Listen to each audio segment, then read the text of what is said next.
लो watchers video watcher के एक और शानदार जानदार वीडियो में आप सभी का स्वागत है। आज के इस वीडियो में हम लेके आ चुके हैं सोलो लेवलिंग के सीजन 2 का एपिसोड नंबर 8, जो कि होने वाला है बहुत ही ज्यादा कमाल का। क्या कमाल की एनिमेशन हमको देखने को मिलने वाली है इस एपिसोड में। तो आपका टाइम वेस्ट नहीं करेंगे और चलेंगे सीधे एपिसोड की तरफ। पर उससे पहले चैनल को सब्सक्राइब और वीडियो को लाइक करना बिल्कुल भी मत भूलिएगा। इसके अलावा हम सारे बड़े मेजर एनिमे कवर करते हैं जो कि आ रहे हैं, आने वाले हैं। तो अगर आप कोई भी एनिमे मिस नहीं करना चाहते हैं तो आपको पता है कि कहाँ पे आना है। तो चलिए शुरू करते हैं। एपिसोड की शुरुआत में हमको दिखाया जाता है कि हमारा अपना जिन्वू अभी भी उसी नाइट से लड़ रहा होता है जिससे उसने लास्ट एपिसोड में बोलना होता था कि अब मुझे पता चल गया है कि डीमंस को भी डर लगता है। वैसे एक बात बताऊं, ये फाइट तो बहुत ही ज्यादा आसानी से हमारा जिन्वू जीत रहा होता है और वो फाइनली उसको मारने वाला होता है। तब तक वो नाइट बोलने लगता है या फिर बोलने लगती है कि मैं सरेंडर कर रही हूँ। तब हमको पता चलता है कि वो एक्चुअली में एक लड़की है और लड़की को देख के हमारे बिहारी जिन्वू का दिल फिसल जाता है और वो उसको छोड़ने के लिए शायद से तैयार हो जाता है। उसको देखने के बाद जिन्वू बोलने लगता है कि अभी मैंने तुम्हारे सारे दोस्तों की धज्जियां उड़ा दी, भाई मैं तुम्हें क्यों छोड़ दूं, मैं बुरा नहीं लगेगा। तो वो कहते हैं कि अरे रे,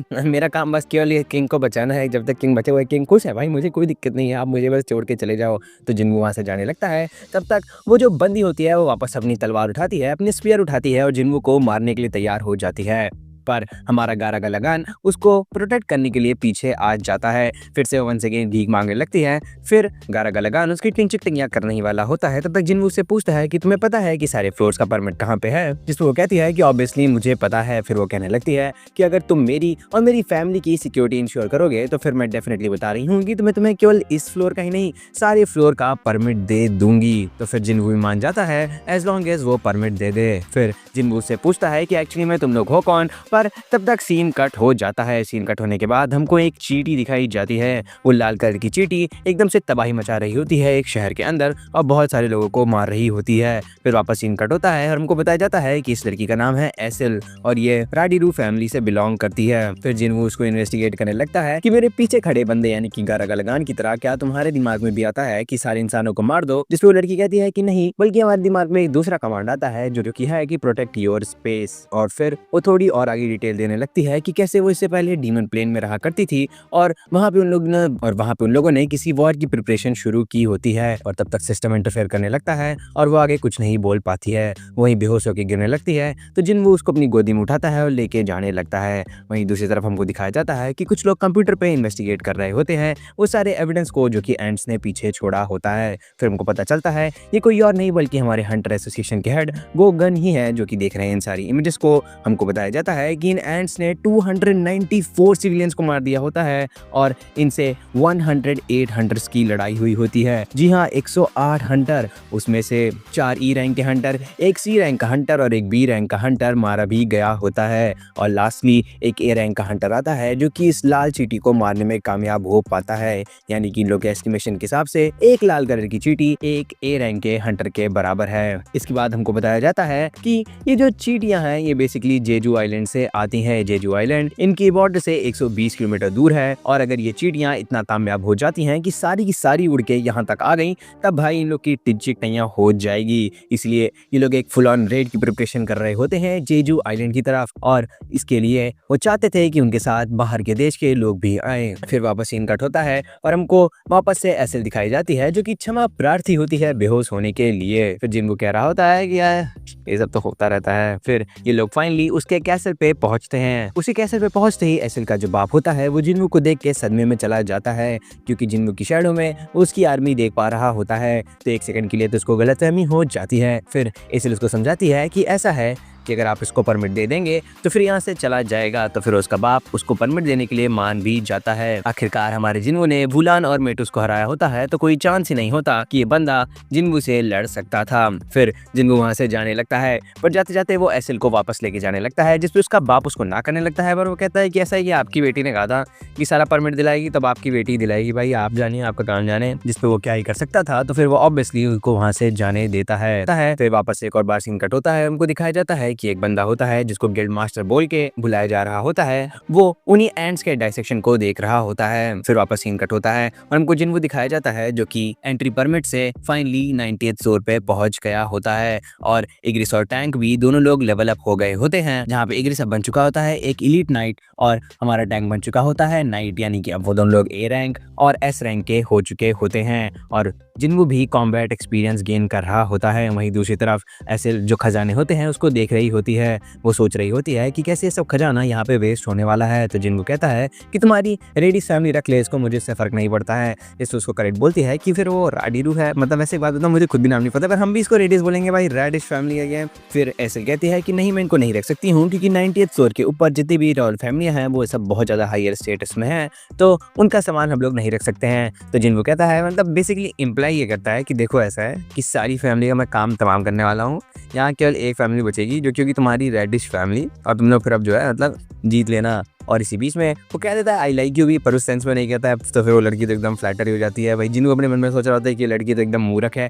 क्योंकि जैसे जिन्हो बहुत सिंपल आदमी है वैसे उसको लग रहा होता है कि एसिल भी बहुत सिंपल आदमी है और इसी कारण से सिंपल लोग उसके साथ बहुत अच्छे से रहते हैं। फिर वो एसिल को वापस जाने के लिए कहने लगता है, पर एसिल कहती है कि नहीं नहीं नहीं मैं आपके साथ चलूंगी, मुझे बस देखना है कि आप कर क्या सकते हैं। एनीवेज जैसे ही वो लोग 91st उसके ऊपर फ्लोर जाने लगते हैं तो देखते हैं कि बहुत ही ज्यादा डिफिकल्टी बढ़ चुकी होती है, पर फिर भी क्लाइंब करते करते वो लोग काफी ऊपर तो पहुंच ही चुके होते हैं। तब तक हमको लेके जाया जाता है हंटर्स गिल्ड की तरफ, जहाँ पे हमारे लाल बाल वाले हीरो और हमारी हीरोइन बात कर रहे होते हैं। वो दोनों लोग बात कर रहे होते हैं कि कैसे जेजू आइलैंड पे 4th अटैक होने वाला होता है और ये लोग रेड जापान के साथ मिलके करेंगे, क्योंकि इस बार उनको किसी भी हालत में टिंचिक तैयार करनी होगी जेजू आइलैंड वाले एंड्स की, और वो लोग इसके लिए तैयार होते हैं। और इस रेड की डिस्कशन के लिए एक बहुत ही बड़े गिल्ड के हेड भी यहाँ पे आ रहे होते हैं और वो बंदा कोई और नहीं होता है जिसको पहले अभी गिल्ड मास्टर बोला गया होता है।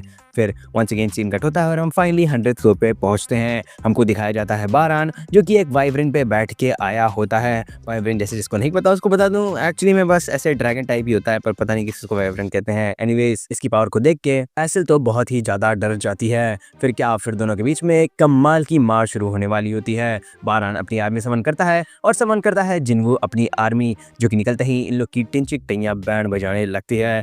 क्या गजब की मार होती है। जैसे ही जिन्वू अपना डोमेन लॉन्च करता है सारे के सारे लोग कूद पड़ते हैं। एक बात बताऊं, टैंक इग्रिस इन लोग को देखने में तो मुझे बहुत ही ज्यादा मजा आता है और गारागा लगान भी अपनी फायर पावर का यूज करके बहुत ही कमाल का जलवा बिखेर रहा होता है। वहीं दूसरी तरफ ऐसे सोच रही होती है कि हमारा जिन्वू एक अटैकर है, वहीं बल्कि बारान इनका हेड है, लीडर है, तो उसको किसकी साइड लेनी चाहिए। तब तक एक बारान बहुत बड़ा सा लाइटिंग अटैक यूज करता है जो कि एसिल को भी लगने वाला होता है, पर जिन्वू उसको बचा लेता है। तो ऑब्वियसली उसी मोमेंट में एसिल को क्लियर हो जाता है कि उसको किस साइड में होना चाहिए। जिन्वू सोच रहा होता है कि कोई बहुत नॉर्मल अटैक तो होता नहीं है, बल्कि अटैक इतना ज्यादा पावरफुल होता है कि इसको स्टन भी कर सकता है। फिर भी वो क्या कर सकता है, उसका एमपी भले खत्म हो रहा है पर वो अपनी स्किल एक्टिवेट करता है स्टेल्थ और डैश, और अटैक करने के लिए कूद पड़ता है बारान के ऊपर। पर बारान उसको स्टेल्थ के अंदर होने के बाद भी डिटेक्ट कर लेता है और फिर बारान एक और बार बहुत ही कमाल का इलेक्ट्रिसिटी अटैक उसके ऊपर यूज करता है, पर फैंग यानी कि हमारा गारागा लगान उसको किसी तरीके से रोकने में कामयाब हो पाता है, वो भी उसी स्फीयर की मदद से जो कि जिन्वू बेचने वाला था। तो अच्छा वो उसने उस स्फीयर नहीं बेचा।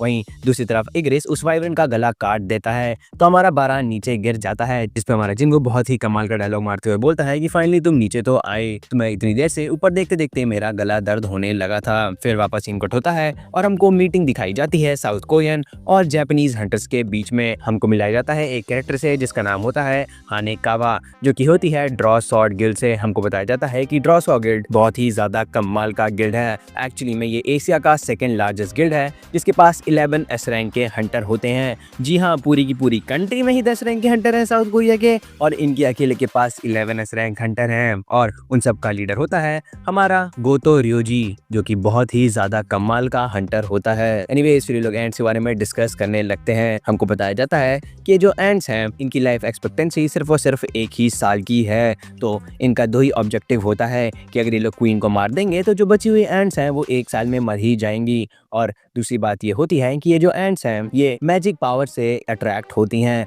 तो जो 11 में से 10 हंटर हैं हमारे ड्रॉ शॉट गिल के ये नीचे जाएंगे, बेट की तरह काम करेंगे और बाकी जो साउथ कोरियन हंटर होंगे वो मिलके क्वीन को मार देंगे। इनका प्लान तो यही होता है और इनके हिसाब से एआई वगैरह के हिसाब से भी ये प्लान सबसे ज़्यादा बेस्ट होता है। गोगन ही इन लोग की प्रिपरेशन, इन लोग के एनालाइजेशन से बहुत ही ज़्यादा हस्त वस्त तस्त मस्त होता है कि भाई इन लोगों ने क्या कमाल का प्लान बना लिया है, कितनी ज़्यादा डिटेल में इन सबको सारी बातें पता है। फिर से वापस सीन कट होता है और इस बार हमको वंस अगेन बैटल दिखाई जा रही होती है जिन्हों की, जो कि बहुत ही जोरों शोरों से कमाल धमाल के लेवल पे चल रही होती है। भाई इस मूवमेंट पे एनिमेशन तो इतना ज्यादा कमाल का हो गया है कि बिल्कुल मुझे जेजेकी की याद दिला देता है। पर वहीं दूसरी तरफ कंप्लीटली खत्म हो रहा होता है हमारा जिन्गू का एमपी और उसके पास टाइम भी नहीं होता है कि वो पोशन का यूज करके उसको रिस्टोर कर ले। हमारा टस्क, हमारा फैंग किसी तरीके से बारान के अटैक्स को रोक रहा होता है। बाकी सारे शैडो सोल्जर भी कंटिन्यूअसली बारान के ऊपर अटैक कर रहे होते हैं। जिन्नू भी उसके ऊपर एक क्रिटिकल अटैक करता है और उसको रोकने में कामयाब हो जाता है हमारा बारान। फिर वो जिन्नू को सर से पकड़ता है,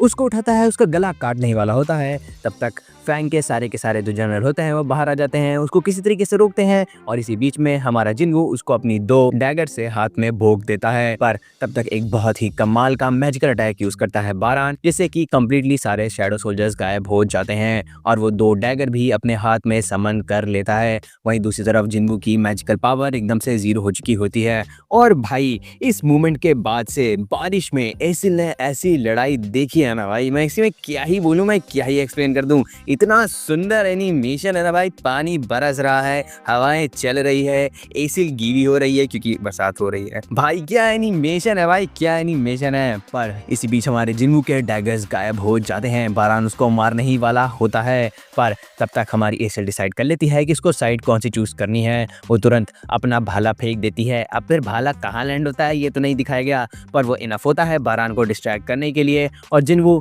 फाइनली अपनी एबिलिटी रूलर्स हैंड यूज करता है और उसके दोनों हाथ उड़ा देता है। और इससे पहले बारान अपना मैजिकल अटैक लॉन्च कर पाए, जिन्गू उसकी ठुड्डी पे एक मुक्का मारता है और इसी के साथ साथ बारान का जीवन काल समाप्त कर देता है। ये देखने के बाद हमारी एसिल जिन्गू जिन्गू चिल्लाने लगती है। हमको बताया जाता है कि सारे के सारे क्वेस्ट कंप्लीट कर लिए हैं हमारे जिन्गू ने और फाइनली उसने बारान की सोल भी कलेक्ट कर ली है। एसिल दौड़ के जिन्गू की तरफ बढ़ने लगती है। तब तक जिन्गू कहता है एसिल से कि अब तुम बेटा चली जाओ और अपने बाप को बता दो कि जो तुम्हारी रेडिश फैमिली है ये आज से हेड हो चुकी है इस जगह की, जिसपे वो रोते रोते कहती है कि ये रेडिश नहीं रेडिरू है। और इसी के साथ साथ ये कमाल का एपिसोड खत्म हो जाता है। इस एपिसोड में जो सुंदर मार हुई है वो देख के मुझे मजा ही आ गया, एक बार तो मैं सटिया ही गया। तो आपको एपिसोड कैसा लगा इसको बताना बिल्कुल ही मत भूलिएगा। Thank you for watching and be the watcher.